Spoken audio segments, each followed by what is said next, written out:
She waited until the cabin lights dimmed. Only then, when most passengers had pulled their blankets to their chests or leaned against the windows with closed eyes, did Maribel Cruz unzip the faded canvas pouch in her lap. Her hand moved slowly, carefully, so she wouldn't disturb the warm, finally sleeping baby in her arms. Her daughter's fever had broken hours ago, but the worry hadn't. 7 months old, soft and fragile against her chest. The weight of her was both comfort and pressure. Maribel's fingers dug past folded tissues and a pacifier to reach the coins. Not because she needed them in that moment, but because she needed to know. She set them onto the plastic tray table one by one, quarters, dimes, nickels, a few sticky pennies. She counted silently, lips pressed tight, her back angled away from the man beside her. $11.72. That wasn't just her budget. That was her entire world. The plan had been simple. Buy the ticket to Seattle. Fly overnight. Land, buy formula for Camila, then take a bus to the funeral home before noon. Her brother's body would be there. She needed to be there too. But the formula cost more than she remembered. She had checked twice. It would be $13.59 with tax. And sitting now in seat 21A with her baby curled against her, she was $1.87 short of feeding her daughter. Not just embarrassing, humiliating, dangerous. She knew how fast babies dehydrated. She'd spent nights Googling symptoms, praying the cough would pass, praying the fever would stay low. She didn't cry. Crying never helped. She swept the coins back into the pouch. Each soft metallic clink felt like a bruise. That's when she noticed the napkin. It hadn't been there a second ago. Now it sat quietly on the tray, folded once. On top of it lay a crisp $50 bill. She turned her head slowly toward the man beside her. He stared straight ahead at the in-flight screen. Calm. Unbothered. His hands folded loosely in his lap. Without turning to her, he murmured, "You dropped this." 4 simple words. Spoken gently, as if they were true. Maribel didn't answer. The baby stirred against her, then relaxed again. She opened her mouth to speak, to deny, to explain, to protest, but nothing made sense. There was no good response. No way to pretend he hadn't seen everything. Her hand moved slowly. She picked up the napkin, folded it, and tucked the bill into her pouch. Then she turned toward the window and stared into the dark sky. She didn't speak for the rest of the flight. But for the first time in 2 days, she exhaled fully. Not because her problems were solved, but because someone had seen them and didn't look away. When the plane landed, the overhead lights flickered on and people reached for coats and bags, already thinking about tomorrow. Maribel stayed seated, waiting for the aisle to clear. Camila slept peacefully against her chest. She adjusted the blanket around her daughter, then gathered her few belongings, the pouch, the diaper bag, the baby carrier she couldn't afford to check. By the time she stepped into the empty Seattle terminal, it was past 2 in the morning. The air smelled faintly of rain. Most shops were closed. Cleaning crews moved in the distance. A security announcement repeated every few minutes. She found an empty bench near baggage claim. Cold metal pressed against her back as she dialed the shuttle service number she had written down before leaving Austin. The call didn't go through. She tried again. Nothing. Another company, also closed. She checked the rideshare apps. The fare was more than she had. Refresh. Still too high. Her daughter stirred again, pressing her face against Maribel's collar. Warm.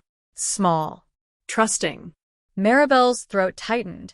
She pressed her forehead to Camila's and closed her eyes. "You okay?" The voice came from behind her. Calm. Low. Familiar. She turned. It was him, the man from the plane. The stranger with the napkin and the $50 bill. Maribel straightened, instinctively guarded. "I'm fine," she said quickly. He nodded once. No pressure. "You have someone picking you up?" She hesitated. She could lie. Pretend. But something about the steady, unintrusive way he looked at her made honesty feel easier. "No," she said softly. "Not anymore." He glanced around the empty terminal, then back at her. "I've got a car waiting." Her eyes narrowed. She shook her head. You don't have to. I'm not offering to rescue you, he said quietly. Just a ride. She hesitated again, looking down at Camila's flushed little face. Then back at him. Please, he added, voice softer. Let me do something decent tonight. A long pause. Then she nodded. All right. The parking garage was cold, damp, echoing with distant footsteps. His car, a black electric SUV, sat near the exit. He opened the passenger door for her and helped her settle Camila into the back seat. The interior was warm, faintly citrus-scented. They drove in silence for a long time. City lights streaked past the windows. Maribel didn't ask where they were going. She was too tired to care. Finally, she whispered, I'm here for my younger brother's funeral. He glanced at her briefly. I'm sorry. She nodded, staring out at the rain-blurred streets. He was 24. Worked at a machine shop. There was an accident. She didn't say more. She didn't have to. Something shifted in the man's posture. His shoulders lowered. His jaw tightened. What was his name? He asked quietly. Lucas, she said. Lucas Cruz. A beat passed. The traffic light ahead turned red. Nathan slowed the car and came to a stop. For a moment his eyes softened, distant, like he was staring at a memory instead of the road. I knew a Lucas Cruz, he whispered, almost to himself. Maribel's head turned sharply. What?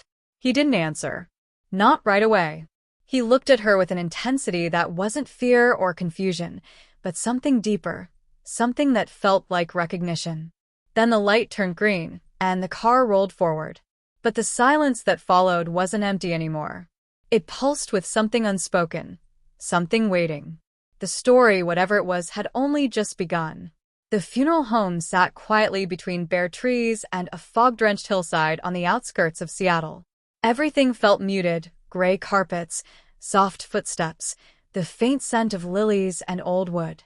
Maribel stepped inside, holding Camila close, her arms aching but her face controlled. She hadn't cried. Not yet. A small crowd stood scattered around folding chairs.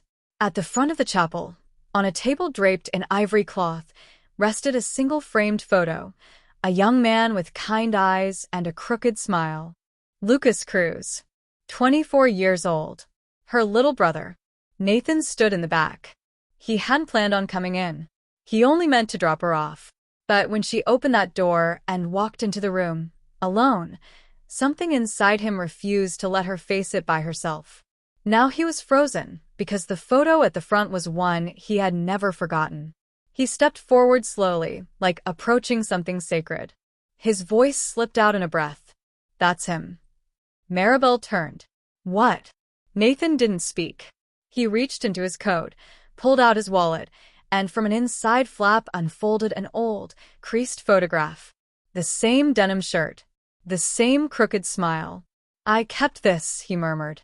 4 years ago, your brother saved my life. Maribel stared, stunned. I don't understand. It was a construction site, Nathan said quietly. A non-profit housing build in Tacoma. I was funding it through my foundation. A steel beam came loose. I didn't see it until it was almost too late. Lucas pulled me back. Seconds before it would have crushed me. He swallowed. He didn't give me his name. I had to ask around to even get this photo. He didn't want recognition. He just disappeared. Maribel's grip on Camila tightened. He never told me. He just said he worked overtime that day. Nathan's voice softened. He gave me a second chance. And I never said thank you. The air thickened, heavy with grief and gratitude all tangled together. Maribel looked at her brother's picture, her eyes beginning to shimmer. He always said, do good, but don't wait for applause. That was Lucas. Nathan's expression cracked, humbled. Maybe he knew, he whispered. Maybe he found a way to bring us together. Their eyes met. And in that moment, something passed between them. Not romantic, not dramatic, something deeply human. A quiet understanding. A thread tying two strangers to the memory of one young man who had given more than he ever kept. He would have liked you, Maribel said softly. Nathan gave a small, broken smile. He saved me once. Maybe now I can return a piece of that by being here when it matters. She didn't answer. She didn't have to. She didn't walk away either. In that small room, surrounded by grief, something fragile and new began to take shape. Not pity, not obligation, Memory. Purpose. a connection assembled from truth, not charity. Hours later, the motel door creaked shut behind her. Maribel leaned against it, soaked from drizzle, heart pounding. Camila stirred, fever creeping back under the blanket of night. Maribel set her on the thin motel bed and dug through her tote bag. She didn't need to check. She knew there was nothing left. No formula, no fever medicine, no extra diaper. She sat on the edge of the bed, pressing her palms into her eyes, fighting the rising panic. Then 2 soft knocks. She froze. 1 knock. A pause. Another. Polite. Not urgent. She peered through the peephole. Nathan. Rain streaked down his hair and soaked his collar. In one hand, he held a small brown bag. In the other, a plastic pharmacy bag. I figured she might need this, he said quietly. Inside were fever medicine, a thermometer, diapers, and powdered formula. In the paper bag, 2 soft bread rolls wrapped in foil. She opened the door wider. Nathan stepped in without glancing around. He didn't examine the room or her belongings. He simply set the bags on the counter and turned to her with steady eyes. Did she sleep at all? A little, Maribel rasped. She's burning again. Nathan checked the thermometer setting and handed it to her. Try this first. They waited in silence. The thermometer beeped. 102.9, Maribel whispered. Nathan calmly measured the dose. Do you want me to? She nodded. He knelt beside the bed and spoke softly to Camila, his voice unexpectedly gentle. Camila whimpered, but swallowed the medicine. Maribel watched him for a long moment before saying, almost defensive, You didn't have to come. I know, Nathan said. So why did you? He took a breath.